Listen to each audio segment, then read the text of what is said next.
Retirement doesn't come with a manual. At 70, I've learned that it's not just about quitting your job. It's about stepping into a different rhythm of life. Before you walk away from the structure of work, there are a few simple, powerful things worth doing. Not because someone told you to, but because they help you enter this next chapter lighter, clearer, and more at peace. These are not financial tips or big lifestyle changes. They're small personal actions that helped me feel more prepared. And they just might help you too. Declutter one room. Emotionally, not just physically. I thought decluttering meant tossing out old socks or finally organizing the garage. But as the days got quieter, I realized it wasn't just my house that needed space. It was my mind. And that clutter, it wasn't only physical. So one Saturday morning, I picked a room. The guest room, actually. It had become the junk room over the years. Boxes from old jobs, dusty photo frames, clothes that no longer fit, and stacks of things I kept just in case. At first, I approached it like a chore. But somewhere between the first open box and the fifth, it turned into something else. I found an old jacket I hadn't worn since the early 90s. It still had a receipt in the pocket from a diner I used to go to with my wife. There was a letter from my brother who passed years ago, a graduation photo of my daughter I didn't know I still had. And suddenly, I wasn't cleaning. I was visiting moments I hadn't felt in years. Some things I kept, others I let go. There was a box of tools I hadn't used since my knees started giving out. I gave it to my neighbor's teenage son. He was thrilled, and I felt lighter. I donated books I would never read again, but kept the one my grandson once asked me to read to him 3 times in a row. This wasn't just decluttering. It was emotional editing. It was deciding what I wanted to carry forward and what I was finally ready to set down. I didn't do the whole house in one day, just that one room. And that was enough. That night, I sat in that room with the window open and a chair pulled near the fresh corner. It felt quiet. Not just the room, but inside me too. That space was now a reading room, a place to breathe, a place to feel new again.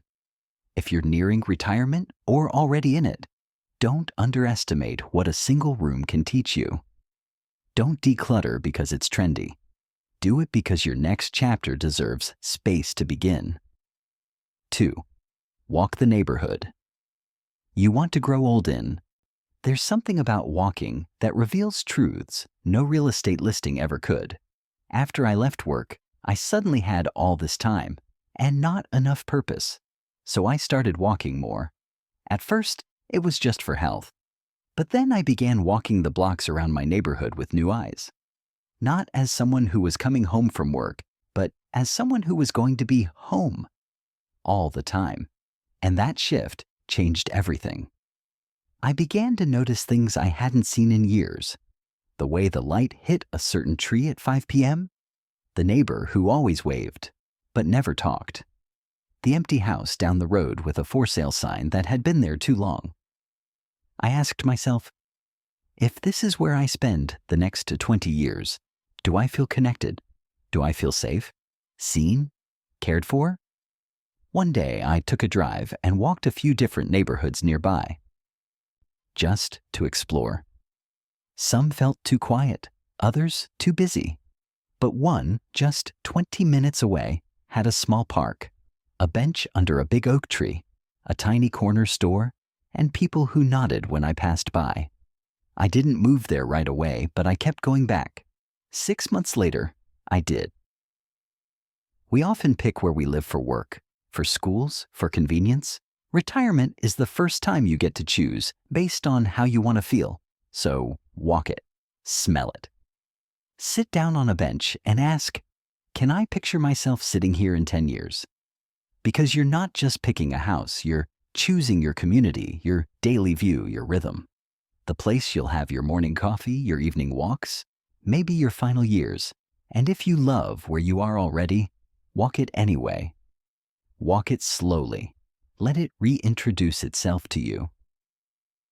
Because a good neighborhood isn't just about location, it's about belonging. 3. Have a deep conversation with your adult children. We talk so much about preparing financially for retirement, but we don't talk enough about preparing emotionally with the people who matter most.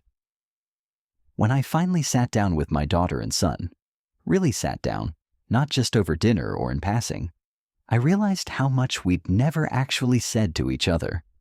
Not out of neglect, just life.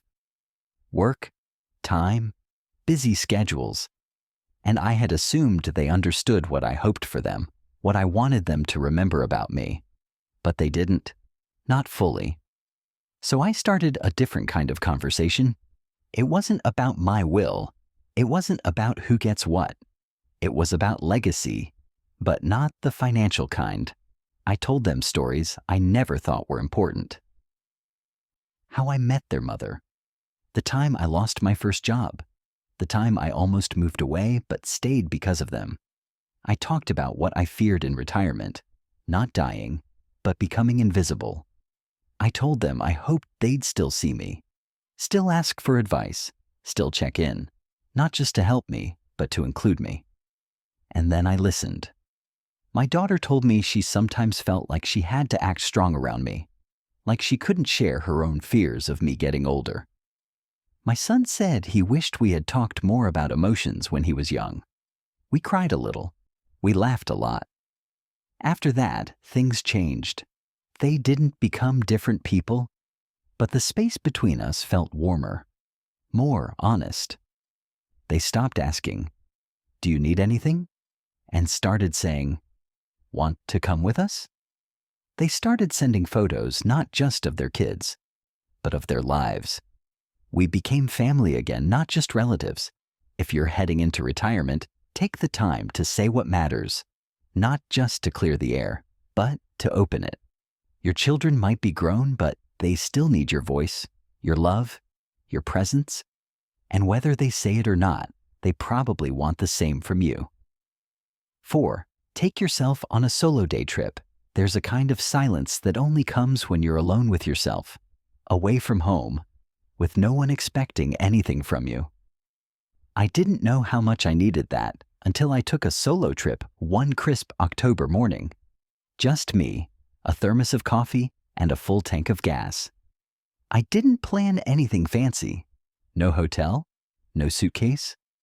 Just a quiet drive through back roads toward a little lake I hadn't visited in over 30 years. When I got there, the air was cool. The leaves had turned gold and fire orange, and the walking path was empty. I sat by the water on an old bench, watching the surface ripple. No email, no calendar, no one to answer to. And for the first time in a long time, I wasn't a worker, a father, a husband, a neighbor. I was just me. I took my time walking the trail, stopped at a roadside diner for lunch, ordered pie. I remembered things I hadn't thought about in years. I talked out loud a little. I asked myself some hard questions. Who am I now? What kind of days do I want to have from here on out? What makes me feel alive? I came home lighter, not because anything changed, but because I had listened to myself. If you've spent your life giving your time to others, a solo day trip might feel selfish, but it's not. It's sacred. You need to hear your own voice before you start a new chapter. You need to know what quiet feels like before it surprises you in retirement.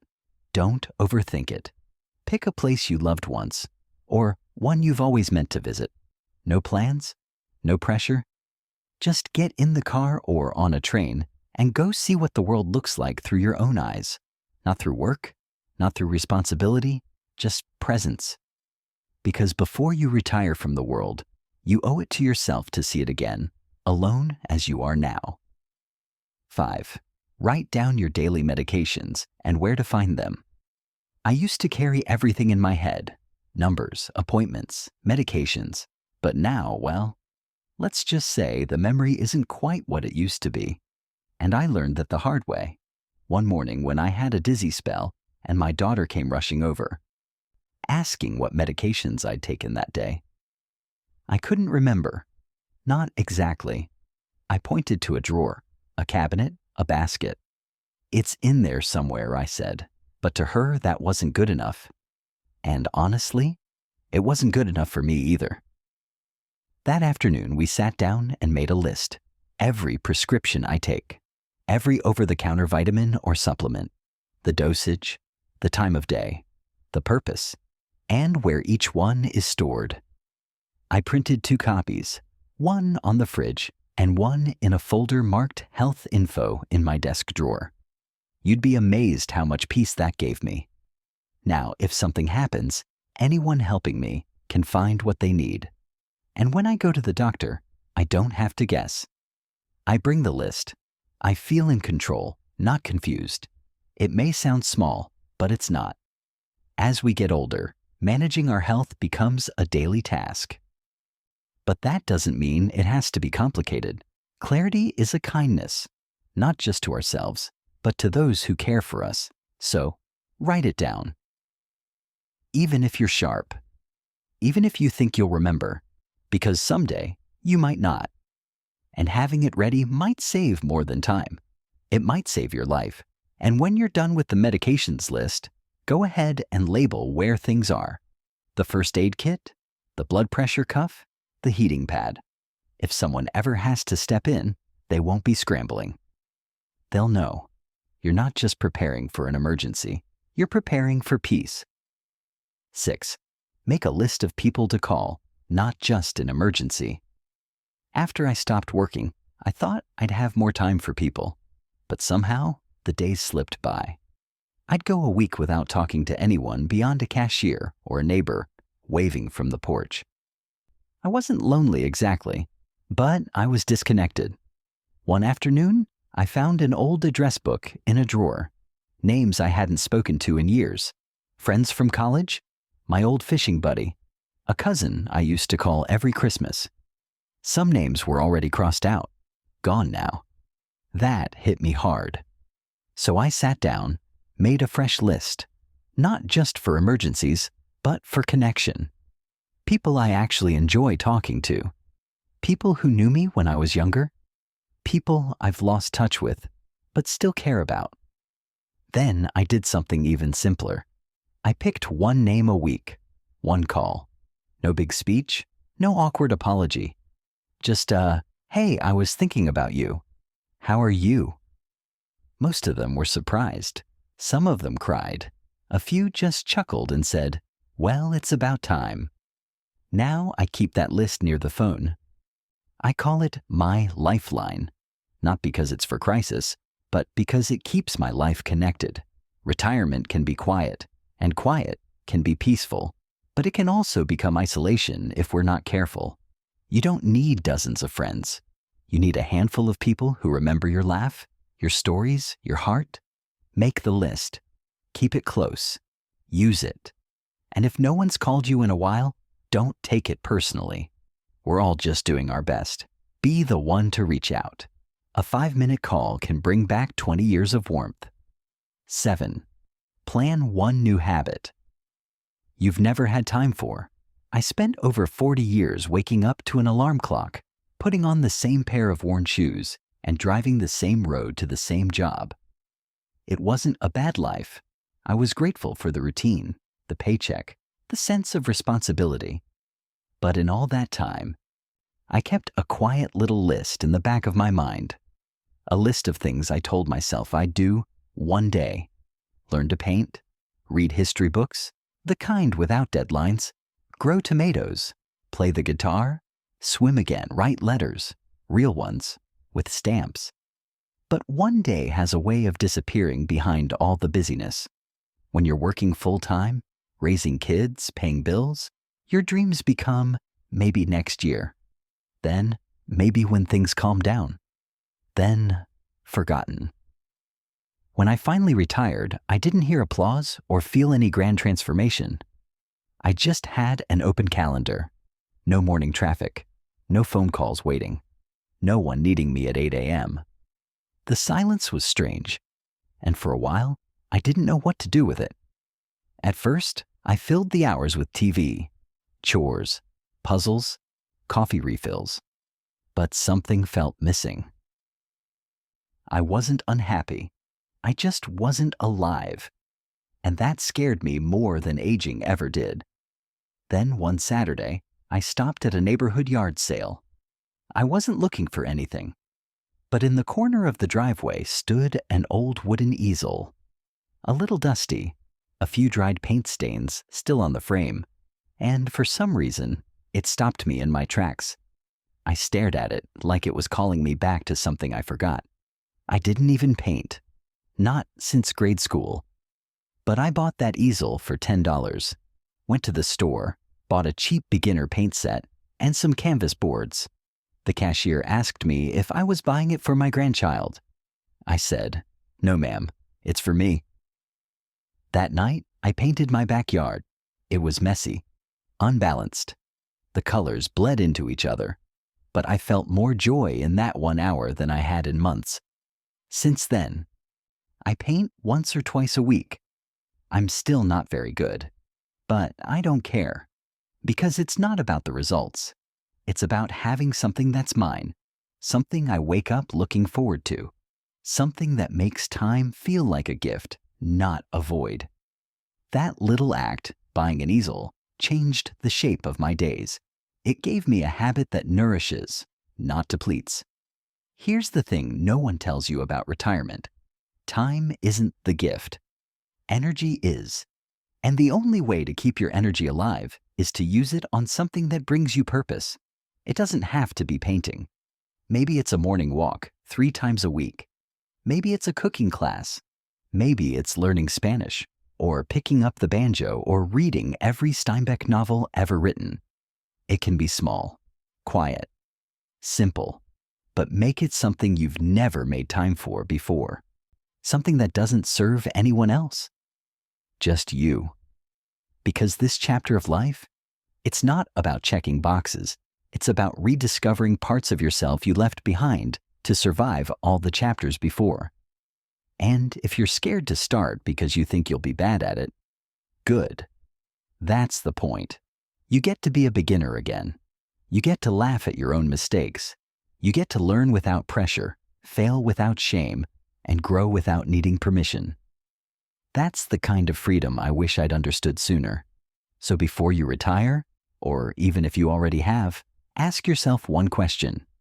What's something you've always wanted to do but never gave yourself the time? Then take the first step. Buy the book. Sign up for the class. Order the seeds. Pick up the brush. Because when the days stretch wide and quiet, a single new habit can become your anchor, your rhythm, your reason. And at 70, having something to look forward to isn't just nice. It's necessary. 8. Forgive one person in your past, even if silently. We carry more than we realize. Old arguments, broken friendships, harsh words never taken back. Some of those moments happened decades ago, but they still live inside us, quietly, tightly, like knots that never got undone. I didn't think much about forgiveness in my younger years. I figured if someone hurt me, that was that. Move on. Cut them off. Stay busy. Stay strong. But retirement brought something I didn't expect. Stillness. And in that stillness, those old wounds had room to echo. One evening, not long after I stopped working, I was sitting on the porch with a cup of tea. The sun was low. The neighborhood was quiet. Out of nowhere, I started thinking about a friend I hadn't spoken to since we had a falling out over something. I honestly couldn't even remember in detail, but I remembered how angry I'd felt, how right I thought I was, and how, all these years later, the memory still brought a small knot to my chest. That's when I realized forgiveness isn't for the other person. It's for you. I didn't pick up the phone. I didn't write a letter. I just said his name out loud, sitting alone on that porch, and said quietly, "I forgive you. I hope you're well." It felt strange, small, but after that, I felt something loosen, something release. Forgiveness isn't approval. It isn't forgetting. It doesn't mean what happened was okay. It just means you've chosen not to carry the weight any longer. It means you've made peace with what won't be resolved, and that, in itself, is healing. Sometimes the person you need to forgive is someone who isn't here anymore. A parent who was too hard on you. A sibling who stopped calling. An old boss who made you feel small. You don't need their apology. You don't even need their presence. You just need a moment of honesty with yourself. And sometimes, the person you need to forgive is you. That might be the hardest one of all. I've had to sit with memories I'm not proud of. Times I wasn't patient enough as a father, or let pride stop me from saying something kind. I can't change those things, but I can stop punishing myself for them every time I look back. I've come to believe that part of preparing for retirement isn't just cleaning out your closet or updating your insurance papers. It's clearing space in your soul. Because you cannot move peacefully into this new season of life if you're still tangled up in the pain of old seasons. Forgiveness is like unpacking a suitcase you didn't know you were carrying.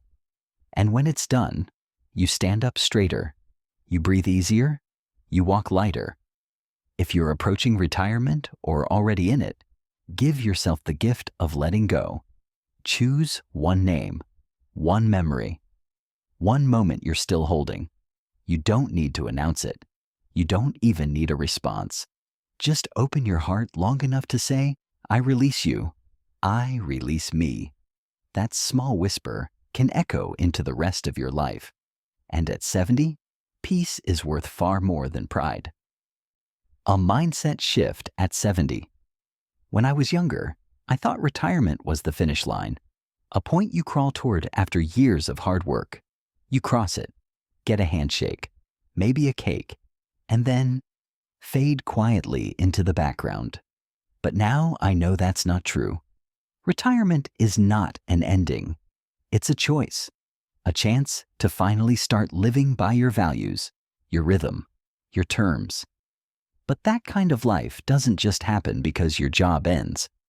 It begins when you choose to make room for new habits, old dreams, clear conversations, and a peaceful heart. Looking back on these 8 simple things I did, none of them cost much. None of them came from a book. They came from slowing down enough to notice what actually matters: connection, clarity, movement, purpose, and letting go of what no longer serves me. If I could go back and whisper something to my 55-year-old self, it wouldn't be about money or planning or pensions. I'd say this: start softening now. You don't need to wait until retirement to live fully. You just need to start paying attention. And so I say it to you now: don't retire by accident. Don't just fall into it. Step into it. Prepare with your heart as much as your wallet, because this next chapter isn't just about having time. It's about choosing how to spend it. And if this video helped shift something in you, even a little, I hope you'll stick around. Share it. Comment. Subscribe. Let's walk this season together, not as people growing old, but as people growing wiser, with open hands, open hearts, and still so much life left to live. We're not done yet. Not even close.